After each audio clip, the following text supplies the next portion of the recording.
Hey everybody, welcome to the For Real Deal with CCN. Kirk right here. All right, today we're going to jump right in it and we're going to talk about the top 5 ways to tell you're in a dead-end relationship. And we're talking about dead, like in ready to go. Yeah, and we're going to talk a little bit about when you first start, but it's mostly going to be about for those long-term relationships. That's the biggest thing, is that this is mainly a focus on any relationship that's, say, 3 to 5 years, and you're actually living with that person. That's the important part. So you're already past the dating, you're already past the going out. You're now into that stage where you're actually living, you're having a long-term, you're with that person day in, day out in one house and one domicile. But these are the signs right there that you need to keep up with when you're talking about a dead-end relationship, in which now, where you go next? What are you going to do in your life? Where are you going at this point in time? And these are the 5 signs that you definitely need to look out for, because if any of these red flags come up, you might have to reconsider from this point on what you're going to do with the rest of your life. Oh, absolutely. So we're going to get into it and jump right into it. We're going to go over from a man's point of view what the top 5 and from a woman's point of view what the top 5 are. And some of them will overlap, and we'll discuss that when we get to that point. But here we go. So since we're doing long term, we're going to start with the man living with somebody and money. Yep, that's a big issue right there. Because when it comes to long term and money, we're talking about your finances. We're talking about daily expenditures. We're talking about the basic things in which you're dealing with. When you're dating, you don't have to be in each other's business. You do your thing, they do their thing. I mean, you're in that beginning. They don't need to know your bank account, your PIN numbers, any of that stuff. But when it comes down to long term, now you're living in the same house. Now you have shared responsibilities. You have things in which you have to go ahead and look out for. Nothing as serious as your pension or your 401k, but we're talking about healthcare and insurance and stuff like that, in which who's really paying for what? How are bills being handled? If you're trying to do financing in a home, those become big questions right there. And when you're looking at somewhere between about 5 years plus, these are very serious expenses that you have to really look into, because if you're trying to finance a home or trying to go ahead and get money for a loan, if she has bad credit right there or has any kind of issues, how is she co-signing for any of this stuff? And that's the big thing. And then even on the fact that when it comes down to a guy right there, for y'all women, is he really trying to share any of the responsibilities in which he has? Because that's a big sign that he's not really trying to stay in that relationship. Because if he doesn't want to give you any cash and y'all been together for so long, or he's still asking the same questions about what are you doing with my money? Oh, yeah, actually, and there's no problem with a guy asking, well, how are you spending this if you both are talking about it together? But it comes down to access. He's working, he's getting paid, and you've never seen a paycheck stub. He's working, he's getting paid. You don't know how much money is going into his bank account, whether it's going up or down. And you're not sharing any information about finances. So then what are you doing? If he turns around and say, you make more money than him, but he's telling you, oh, okay, I'm a little short this week, I need you to catch that. But you have no proof of what he's earning. Like I said, he's got his paycheck stubs in his desk back at work. He knows his account number. You don't see anything. Y'all don't even have a joint account to help pay the bills. But then he's just telling you, yeah, catch that, do this. And you have no idea how much money he's making, what he's spending it on. Is he even making major purchases and not telling you about it till after the fact? Yeah, and this works on the flip side. Everything what she said, and you're a guy, and you're wondering what your woman's doing. And what's happening is that you're living in the same household.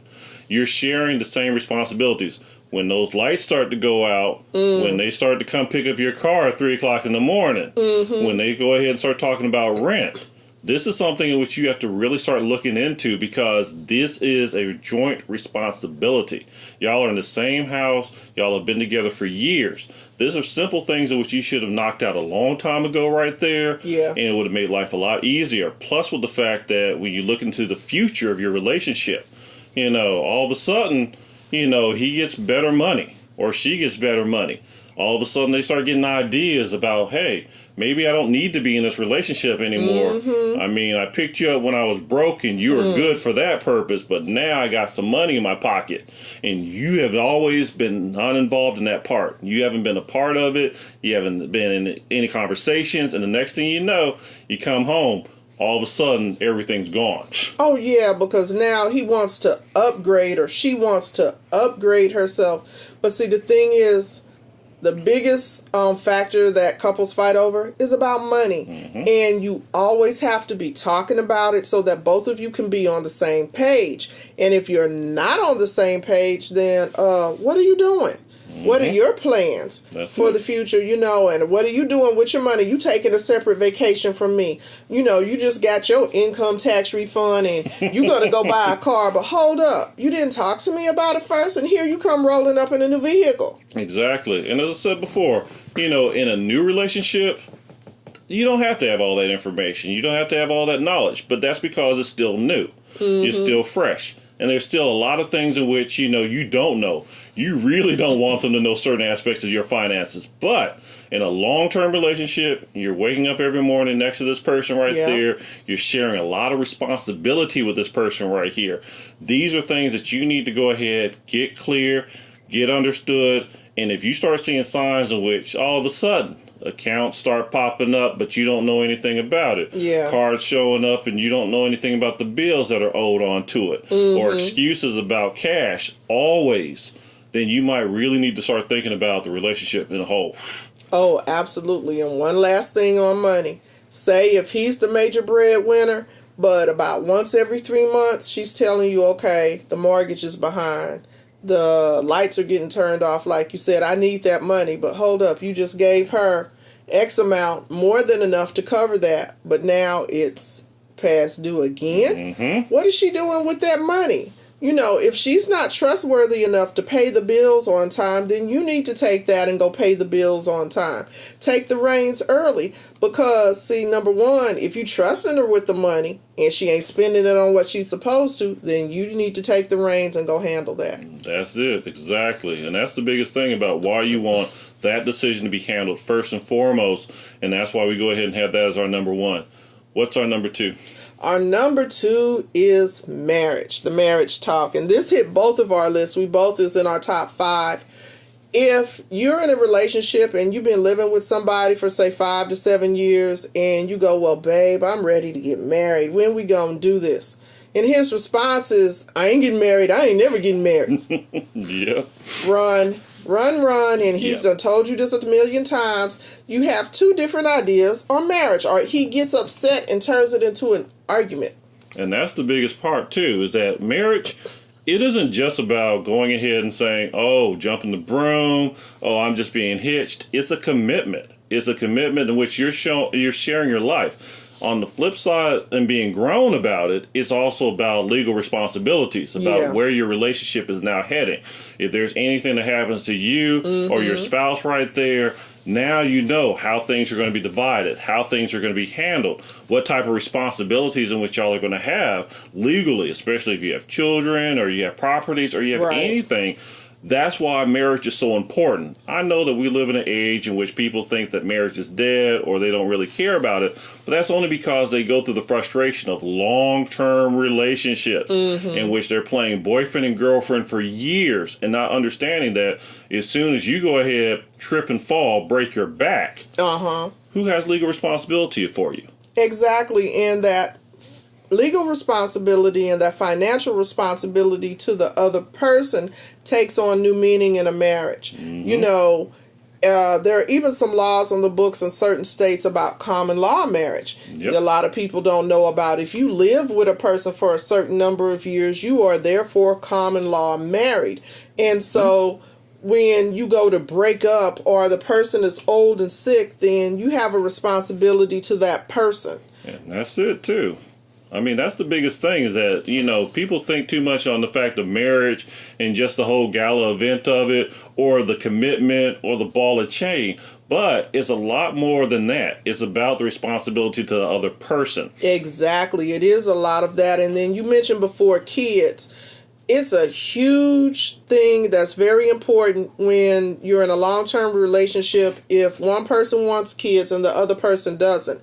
Well, number one, when you got in the relationship, did they already have children? What are their ages? Are the kids already up and grown and out the house? Does this person even want to start over with you and have more children? So if you're in the mindset, "Ooh, I want to have children with this guy. I really love him," but he's like, "Nah, I got grown kids. I ain't trying to have no more kids with you."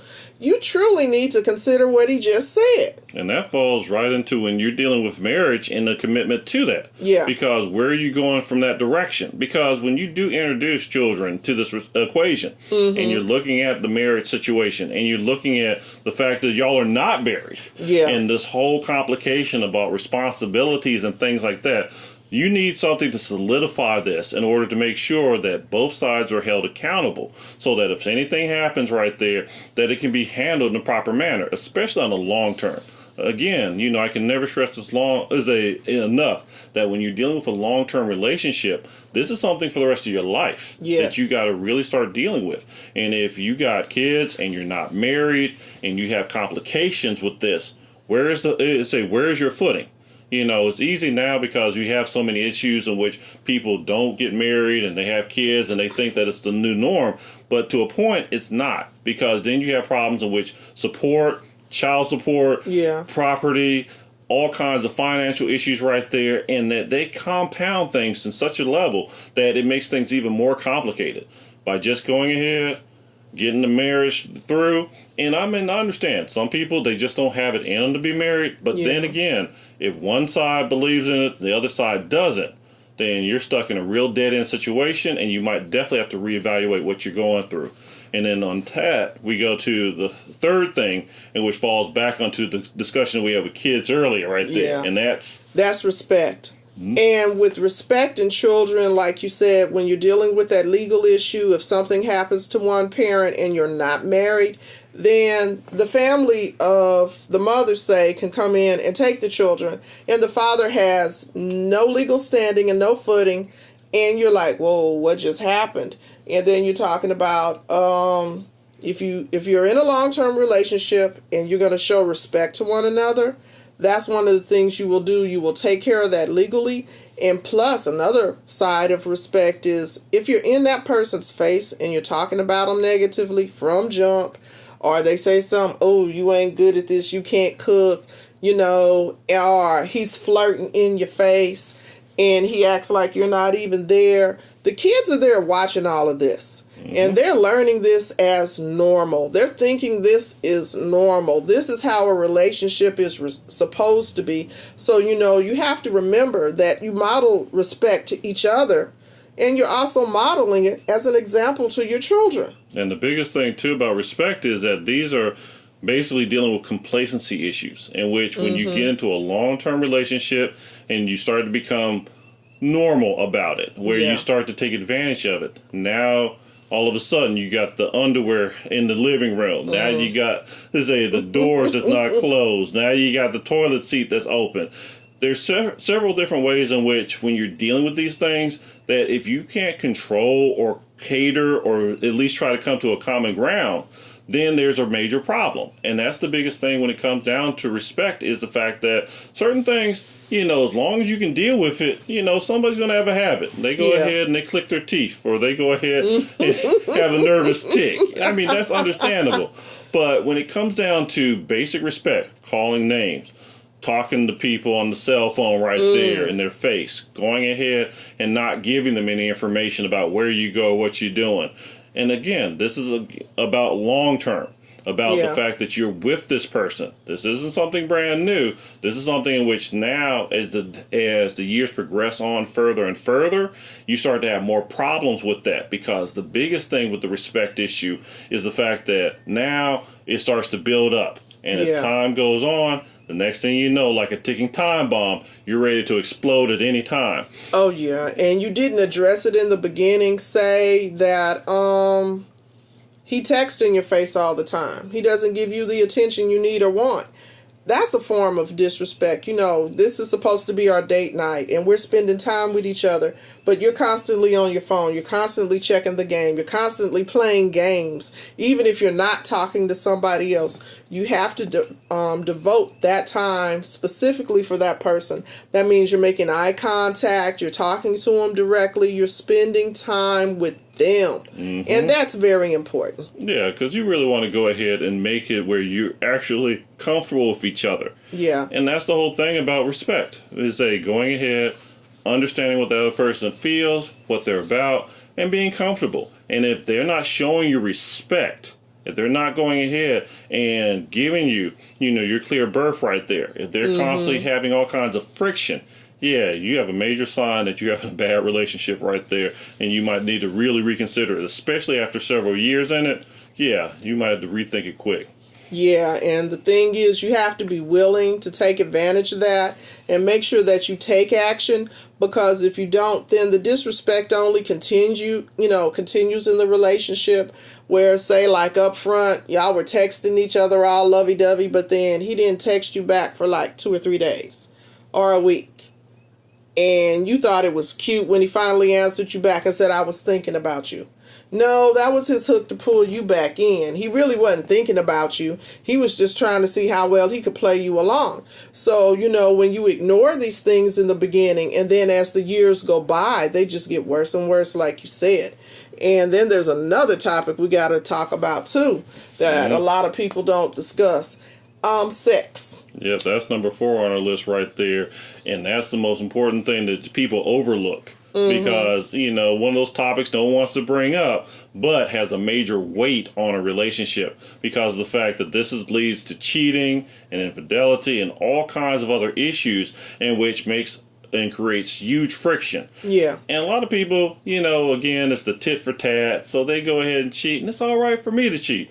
No, it doesn't. It doesn't work out like that, because first of all, we live in a day in which, things can fall off if you get exposed to the wrong stuff.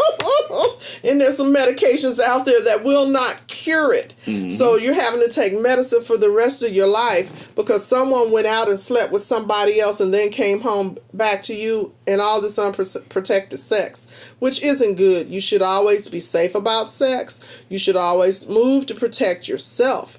And see, another thing about sex is, when you first started, was it good? If it wasn't, then what are you doing? Exactly. Number 2, if the only reason the two of you got together was only for sex, that's a booty call, baby girl. Yep, that's a booty call. If that's all he's with you for, that's not a basis to build a relationship on. If that's the only part of your relationship that's good and everything else is bad, then you're like, that's not what you do. Yeah, and that's the whole thing. That becomes very misleading because you follow your heart. You're following that passion. You're following that lust. And then all of a sudden, the thrill is gone. Yes. And that's it. And then all of a sudden, you appear waking up and you're saying, what am I next to? Yeah. And this is 3 years later, 5 years later right here, in which now your mind starts to wonder about other things that you could have been doing and other people. That's a real problem, because if you start wandering on that path right there and start thinking on that path, then you're going to have all kinds of other issues in which you're going to have to deal with. Because, again, we're grown people. We're grown folk. We're not going to go ahead and play that tit for tat game, because there are too many other problems in which you're going to have with that. Too many issues dealing with your health. Yes. Dealing with your mindset, dealing with what's going on. And on top of that, it's about your personal pleasure, too. Yeah. You got bad sex, and if it's not rectified because y'all can't find other ways to spice up the bedroom, then you might need to reconsider your partner and what they're really all about. Because, believe me, hate to say it, but in the modern era, there's plenty of ways to go ahead and motivate your activities. If you don't believe me, go on the internet right there and type in those 3 little letters and see what pops up. But if you can't go ahead and get that excitement, that thrill that you had before, then you really do need to look into your relationship, see what's really going on with it, see what's really happening. Because, again, if it's just lust speaking, it's going to die. The lust is going to die. The infatuation is going to wear off. And then you got to sit down and look at what do you have left. And the thing is, if that is the problem area, and he's not willing to do anything different to help make it better or anything different to satisfy you, he's not willing to try any of that. You have to look at this as, okay, then you're not trying to do anything to help our relationship. And that's the big one right there. And then we go ahead to the fifth and last one right there, and that's dealing with children. Yeah. And the fact of what a person wants in a relationship as far as kids. Because when it comes down to it, that's a decision in which, and again, if you go ahead and you and her have talked together and y'all don't want to have children, that's cool. That's fine. That's understandable. And there's a lot of relationships that are based on that. But then you deal with the fact that she wants kids and you don't. Or you want kids and she don't. Now we're having some issues here because usually, and from a God point of view right here, children are a serious sign of commitment. It is something in which we go ahead, and that's our anchor, that's our rock of Gibraltar. That's the way in which when we go ahead and realize that now we stopped those kiddie games, we stopped the boyfriend-girlfriend, and now we're stepping up into the big leagues of a real relationship.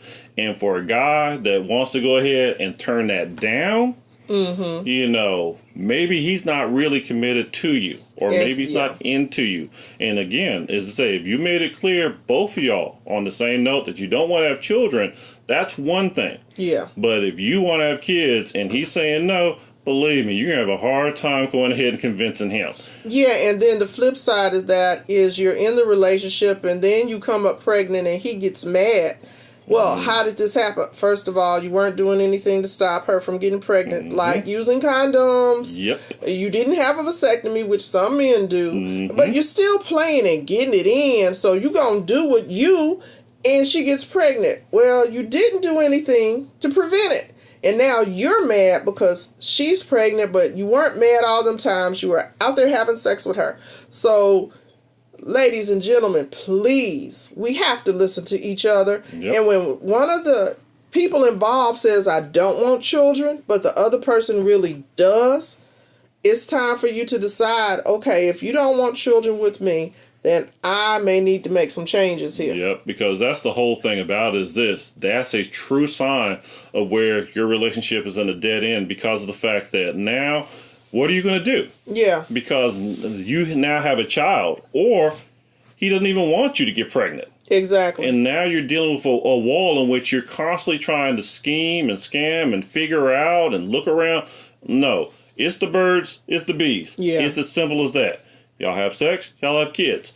There's nothing any more complicated. If both of you are healthy and happy, then there's really no problem. The problem is that you're holding on to something that you should have let go. Yeah. Because if this is going on, and you have to remember, you know, our bodies do have expiration dates on them. Oh, yes, all of us, males and females. And the biggest headache is that you don't want to go ahead and, even though you're a guy and you think you'd have a kid at 60 years old right there.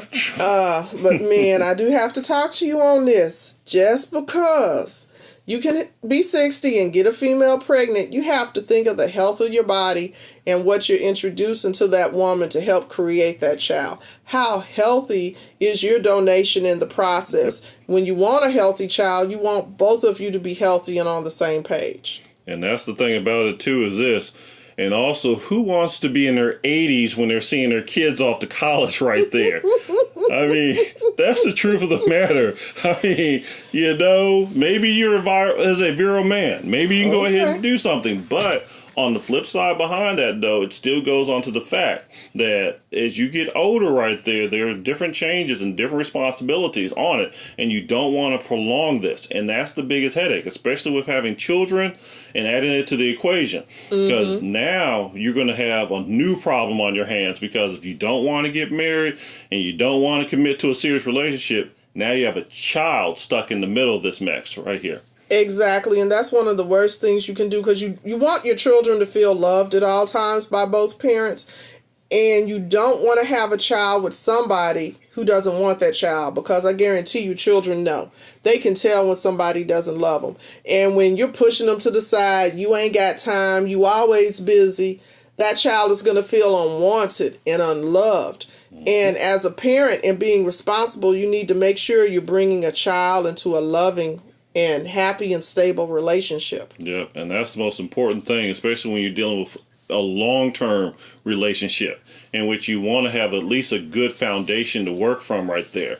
Because the biggest problem, a lot of guys have that been there, done that syndrome, in which they go ahead and because they've had kids, don't want kids, or because they've been married, they don't want to be married. Well, they have to get over that right there, because this is the biggest change that you have in your life right there, is a serious commitment. And again, this is all focused on the fact that if you're looking at a long-term relationship, somewhere at least over 5 years, you really need to start looking at these 5 major things and saying, let me start checking these things off. Oh, yeah. And seeing how long we can go ahead and continue to be together. Exactly, because if you're not on the same page, if he's giving you all these signs, I don't want to be married, I don't want this, I don't want that, and just looking at you makes me sick, and he's telling you this, oh my goodness, you really need to pay attention and go, okay, maybe, it's better if I have my own place. Since we already got stuff separate right now, I need to go on and take the next step and go on and step back out there and take care of me. Yeah, it may hurt. You've been in it for a while, but if your relationship is going nowhere, it's better to go ahead and go on and end it because it's already dead. Yep, sever those ties, because, all you're going to do is build strife for yourself in the future, because you're going to live with regret. You're going to constantly ask yourself, could I have found any better? Could I have done any better? Well, obviously, yes. Yeah. You could have did a lot better, but instead, you stuck it out for 5, 10, 15 years? Yeah, and you just settled. You settled for what you had instead of believing in yourself that you could do better and that you could have gotten better out there, because I guarantee you there are always more fish in the sea. Oh, plenty of them right there. And that's the most important thing to keep in mind right here. But again, also, we want to hear from you as well. Absolutely. Tell us your top 5 signs of a dead-end relationship. Leave us your comments below. And, we want to know what you think. Exactly, because, you might have a different idea of what we're talking about, or have a different order in which we place it in. But give us your feedback right there. Definitely. This is CCN. Kirk right here. From the For Real Deal. Thank you for listening in. All righty. And you, peace and love.